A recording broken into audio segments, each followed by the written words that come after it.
You know, I'm actually pretty sick and tired of AI, and I have been since the start a couple years ago when people were able to make generative. Anyways, welcome back to the channel. Sorry I've been gone for almost a month now. I've been sort of busy with other stuff lately, and it's been kind of hard to keep track of certain things. For a long while, I've been pretty against generative AI, even when it comes to using it for fun or anything like that, because I feel like there isn't any benefits to using something like this.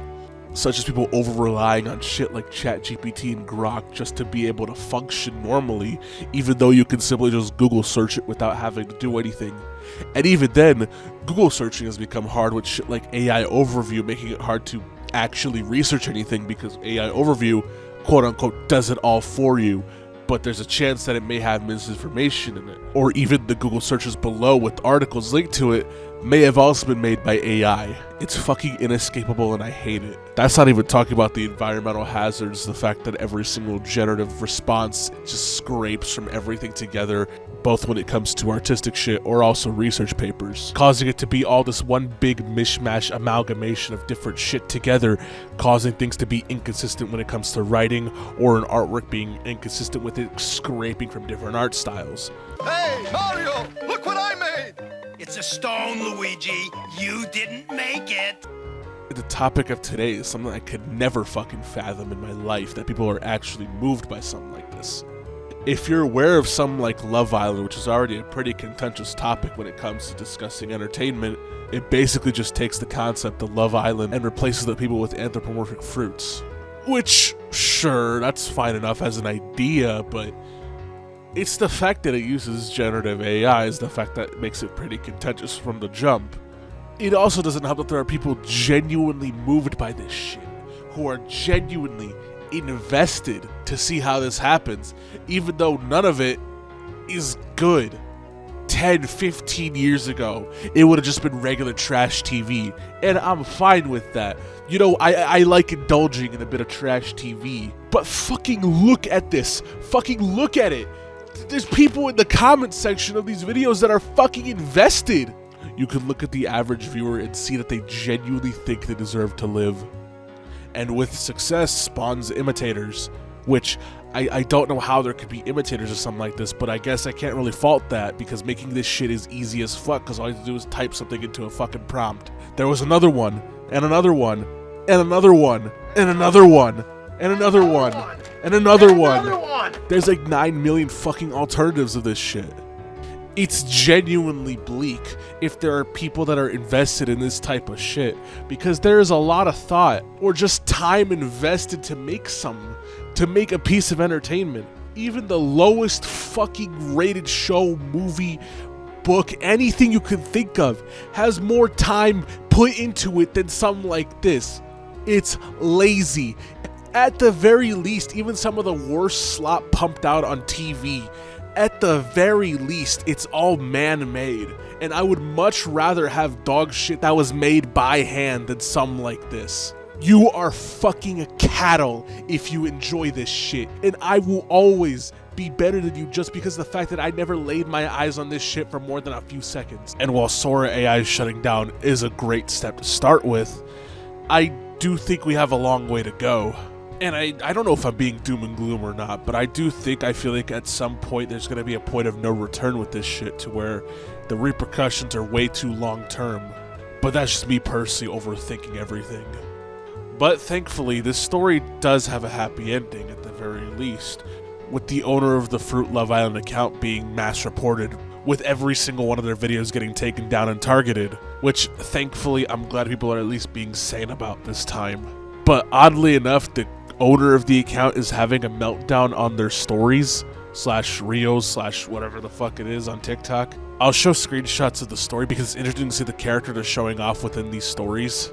I say this because it's easy to tell from the type of posts these are. This is either a mentally unwell teenager / child or a mentally stunted adult. But there's two I want to make like a big focus on. It's this one and this one. I'm bringing my attention to the first one because this person is either A, going through some sort of psychosis at the moment, or they're faking some sort of psychosis because of like the random images and videos that they're putting on their story. makes it come across as they're faking some sort of thing. Again, I'm no means a professional here, but that's just the way I see everything and judging off of the time I've spent on the internet. You can come up to your own conclusions as well. This is just my personal opinion, because they're typing and posting in a way only a terminally online stunted adult or a teenager would post.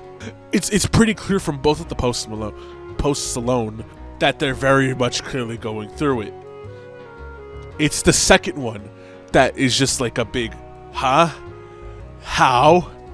Now, this is just me testing my audience. I make it very clear that I am pro-LGBT, everything included. You know, look at my fucking bio and my profile picture. It's pretty clear where I stand on that type of thing. Now, maybe it's just because of the random stray that's thrown. I don't know. I just think it's really, really funny. Out of all the groups to randomly throw a stray towards, it's that image. It's that fucking image. Y'all know what I'm talking about. Their meltdown is still continuing on to this day, and it makes me think that they actually are faking some sort of mental thing, and they're just posting because it's giving their account attention, which I know I'm probably exacerbating it by making a video about it, but I want to make it clear I am making fun of this person and not planning on giving their account attention, which is why I haven't really shown their handle or anything like that. There's also a third one I want to bring my attention to. It's this one, which shows that they can do something with art and they can make their own.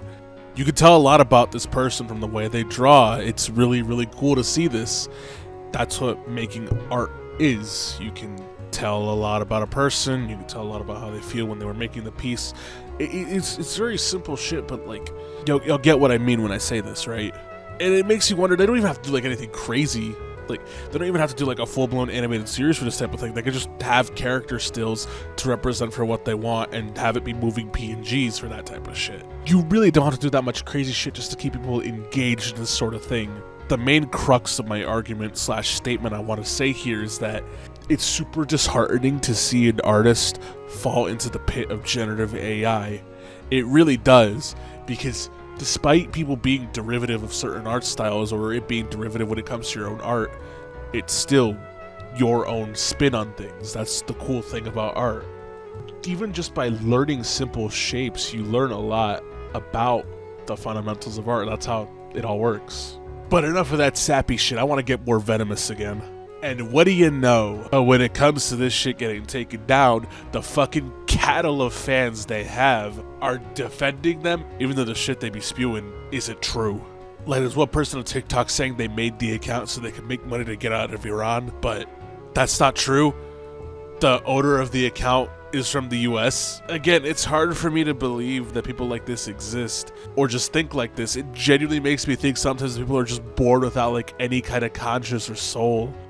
Because as someone who does like to dabble with an art or whatever, that type of stuff, where people are unskilled in this type of field saying that, oh, you should use AI, it's a whole lot better, or this, that, and a third, kind of crushes the satisfaction I get when it comes to completing a piece. And again, this is coming from somebody who is just okay at drawing and who's just now getting into music.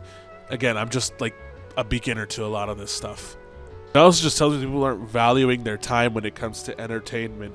And this is coming from someone who likes certain things that make people question my taste in entertainment value. I like the fucking Knuckles TV show. I think that says a lot about my taste in entertainment. This also just worries me as how we're going to consume entertainment within the future, with even companies getting in on this and investing into generative AI. But I think with Disney pulling out of OpenAI, I think we don't have much to worry about. Probably, I don't fucking know, man. But I'm yapping in your ear. Sorry this is a little bit shorter, but I wanted to just give my opinion out on this sort of thing. My biggest opinion is just that don't fucking consume things made by generative AI. And if you see a product or something that does use generative AI, that should tell you that they're too lazy to market a product to you. You're better than that. You know it.